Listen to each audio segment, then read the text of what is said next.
हाँ जी 11th class. आज बेटा मैं डिस्कस करने लगी हूँ आपसे assertion reason type questions on the topic straight lines. Assertion reason type में आपका मेन क्वेश्चन इस तरीके से होगा बेटा, in the following question a statement of assertion is followed by a statement of reason. दो स्टेटमेंट्स दी होंगी आपको, एक को असर्शन कहा जाएगा, एक को रीजन कहा जाएगा। आप दोनों को स्टेटमेंट्स को गौर से पढ़िए और उसके बाद इनमें से ऑप्शन चूज करिए। Pick the correct option. First, both A and R are true. R is the correct explanation of A. दोनों ही जो assertion और reason, assertion को हम A कह रहे हैं, reason को R कह रहे हैं, दोनों ही statement true हैं। और अगर reason वाली statement ही assertion के होने का correct explanation है, तब आप A choose करिए। Both A and R are true, but R is not the correct explanation of A. तब आप बी चूज करिए। जब करेक्ट एक्सप्लेनेशन नहीं है, दोनों सही लग रही हैं आपको बट आर करेक्ट एक्सप्लेनेशन नहीं है असर्शन का, तब आप बी चूज करिए। A is true but R is false, C choose करिए। A is false, R is true, D choose करिए। ओके, किसी किसी कॉम्पिटिटिव एग्जाम में भी बेटा दोनों फॉल्स वाली स्टेटमेंट्स भी आ जाती हैं, आप केयरफुली पढ़िए वहां पर। बट एज सच मैं सीबीएसई के अकॉर्डिंग चलूं तो फिफ्थ स्टेटमेंट नहीं है, तो मैं उसी को ले रही हूँ। चलिए फर्स्ट क्वेश्चन देखते हैं। Assertion slope of the line x is equal to 2 is not defined. x is equal to 2 कैसी लाइन है बेटा, आपको विजुलाइज करवाऊं तो x इज इक्वल टू 2 इस टाइप की लाइन है, y एक्सिस के पैरेलल, राइट। y एक्सिस के पैरेलल होती है x is equal to 2 line, और y एक्सिस का खुद का स्लोप क्या है बेटा, नॉट डिफाइंड, क्योंकि y एक्सिस x एक्सिस के साथ 90 डिग्री का एंगल बना रहा है। रादर अभी तो मैंने ये लाइन भी बना दी है, तो ये भी आपको क्लियर कट दिख रहा है, x एक्सिस के साथ 90 डिग्री एंगल बना रहा है। और हमें पता है स्लोप क्या होता है, जो भी line x axis positive direction के साथ एंगल बनाती है उसका टेंजेंट, और tangent 90 is not defined. That means slope इसका डिफाइंड नहीं है। y axis and parallel to y axis का स्लोप डिफाइंड नहीं होता, बिल्कुल याद रखिए ये directly not defined. Reason, slope of a line making angle theta with the positive direction of x axis is tangent theta. yes, बिल्कुल यही use किया है बेटा हमने रीजन। अभी हमने यही देखा, ये लाइन क्योंकि 90 डिग्री एंगल बना रही है एक पॉजिटिव एक्स एक्सिस के साथ, तो इसका angle 1090, that means slope sorry, तो नॉट डिफाइंड। ओके, तो ये स्टेटमेंट भी ठीक है और रादर ये इसका करेक्ट एक्सप्लेनेशन भी है ना। दोनों स्टेटमेंट भी ठीक है और हम अभी इसी को हमने चेक किया, तो बिल्कुल यहां पर आंसर होगा A. Okay, now second question, slope of the line 2x plus 4y equal to 5 is -1/2। आपको ध्यान होगा बेटा, आपको standard equation ax plus by plus c equal to 0 में मैंने आपको डायरेक्ट ध्यान करवा रखा है। याद रखिए स्लोप क्या होगा, minus coefficient of x upon coefficient of y। अगर कभी भी नहीं भी याद रहता तो आप इसको हर हाल में चेंज कर सकते हैं स्लोप इंटरसेप्ट फॉर्म में इक्वेशन को, और वहां से आप स्लोप निकाल सकते हैं, राइट। ये आपका एक तरीके से slope and y intercept form हो गई। एक्स का जो कोफिशिएंट है that means -a upon b, यही हमने निकाला, ये इसका स्लोप होगा। तो इस लाइन का स्लोप क्या होगा बेटा, एक्स का कोफिशिएंट 2, वाई का कोफिशिएंट 4, तो -1/2, और यही कहा है, बिल्कुल यही कहा है, तो स्टेटमेंट ठीक है। रीजन देखते हैं, two lines are parallel if and only if their slopes are equal. बिल्कुल ठीक, दो लाइंस अगर पैरेलल होती हैं तो दैट मीन्स वो एक्स एक्सिस के साथ सेम एंगल बना रही हैं, तो उनके स्लोप्स इक्वल होंगे। स्टेटमेंट बिल्कुल ठीक है, बट ये इसका करेक्ट एक्सप्लेनेशन है बेटा। जब दोनों स्टेटमेंट्स ठीक हैं तो हमने यही सोचना है कि जिसको हम रीजन कह रहे हैं वो असर्शन का करेक्ट एक्सप्लेनेशन है, नहीं, बिल्कुल अलग बात की जा रही है। एक में तो स्लोप हम देख रहे हैं क्या है, और दूसरे में दो लाइंस के पैरेलल स्लोप्स की बात हो रही है, तो दोनों करेक्ट हो बट एक्सप्लेनेशन नहीं है रीजन असर्शन का, तो यहाँ बी आंसर बनता है। Okay, next assertion, line 3x plus 5y is equal to 10 is parallel to the line 5x plus 3y is equal to 9.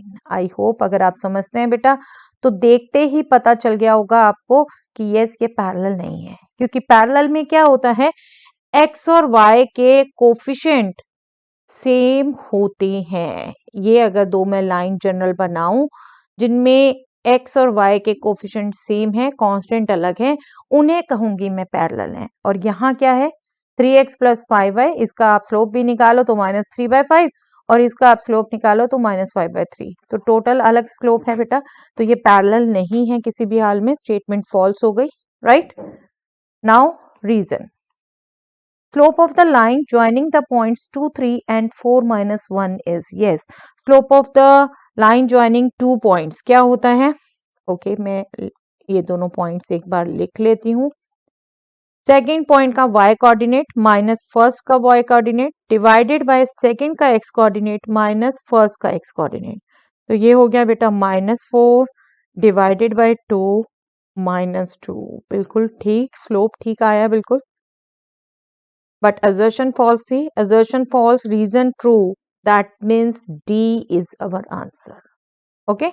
A, B, C, D अपनी ढंग से ध्यान रख लीजिए और आई होप अब तक आपको भी याद रह गया होगा बेटा, हम बहुत दिन से ये क्वेश्चन कर रहे हैं। Yes, assertion line x plus y is equal to 10 has equal intercepts on the axis. Yes, x और y के कोफिशिएंट अगर सेम आते हैं बेटा तो वो बिल्कुल लाइन इक्वल इंटरसेप्ट रखती है एक्स एक्सिस पर, तो ये ठीक है स्टेटमेंट। बट इसके साथ साथ अगर मैं बात करूं कहीं आपको निकालने भी हो वो इंटरसेप्ट, तो आप क्या करेंगे, इस इक्वेशन को इंटरसेप्ट फॉर्म में कन्वर्ट करेंगे। राइट में 1 इंटरसेप्ट फॉर्म क्या होती है, x upon x intercept plus y upon y intercept is equal to 1, तो ये हमारी उस फॉर्म में चेंज हो गई, x इंटरसेप्ट भी 10 y इंटरसेप्ट भी 10। बट राइट नाउ इसका आंसर देने के लिए हमें नीड नहीं है इसकी, क्योंकि x और y का कोफिशिएंट सेम होना दैट मींस इक्वल इंटरसेप्ट होंगे, जो भी होंगे, हाँ पूछे गए हैं तब आप बिल्कुल बदलिए। Okay, reason, distance between two parallel lines 3x plus 4y is equal to 7 and 6x plus 8y is equal to 10 is 2 units. Okay, इनके बीच में डिस्टेंस हम कैलकुलेट कर लेते हैं बेटा क्विकली। ये पैरेलल कहीं जा रही हैं तो पैरेलल वाले फॉर्मूले से करेंगे, 3x plus 4y is equal to 7, दूसरी को भी पैरेलल फॉर्म में लिखें तो 2 कॉमन ले लेंगे, 3x plus 4y, x और y के कोफिशिएंट यहाँ पर दोनों लाइंस के सेम होने चाहिए, इक्वल टू 5, राइट, और मैं यहाँ से बिल्कुल 2 कॉमन लिख के इसको 3x plus 4y equal to 5 लिख सकती हूँ। अब क्या होगा इनके बीच में distance, difference of their constant term 7 minus 5, मैं मॉडुलस लेने की बजाय पहले ही बिगर से स्मॉलर को कर देती हूँ, square root of x coefficient square 3 square 9, y coefficient square 4 square 16, तो ये हो गया स्क्वायर रूट 25 दैट मीन्स 5 और न्यूमरेटर में हो गया 2 अपॉन 5, 2 अपॉन 5 डिस्टेंस है इन दोनों पैरेलल लाइंस के बीच में और यहाँ 2 यूनिट्स कहा हुआ है, तो ये स्टेटमेंट फॉल्स हो गई, राइट, फॉल्स हो गई। Assertion true, reason false, that means our answer is C, C is our answer. चलिए, assertion, equation of a line passing through the point 2 3 and parallel to the line 2x plus y is equal to 3 is 2x plus y is equal to 7. yes, हमें पता है बेटा अगर हमने किसी given line के parallel line निकालनी है तो हम बिल्कुल क्या करते हैं, उसके x और y की टर्म्स एज सच लेके कांस्टेंट टर्म चेंज करके एज्यूम कर लेते हैं।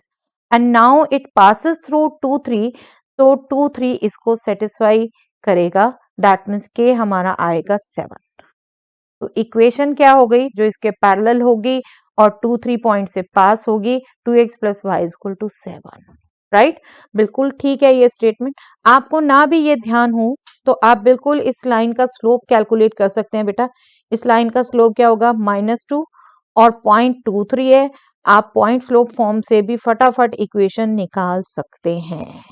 आपको जो भी मेथड याद हो उसको अप्लाई करिए, बट आपकी इक्वेशन सेम ही निकलेगी, ये नहीं कि इक्वेशन चेंज हो जाएगी। अभी मैंने पॉइंट स्लोप फॉर्म से कैलकुलेट कर दिया, तो ये 2x plus y equal to plus 4 है यहाँ इक्वल टू 7, सेम आया है।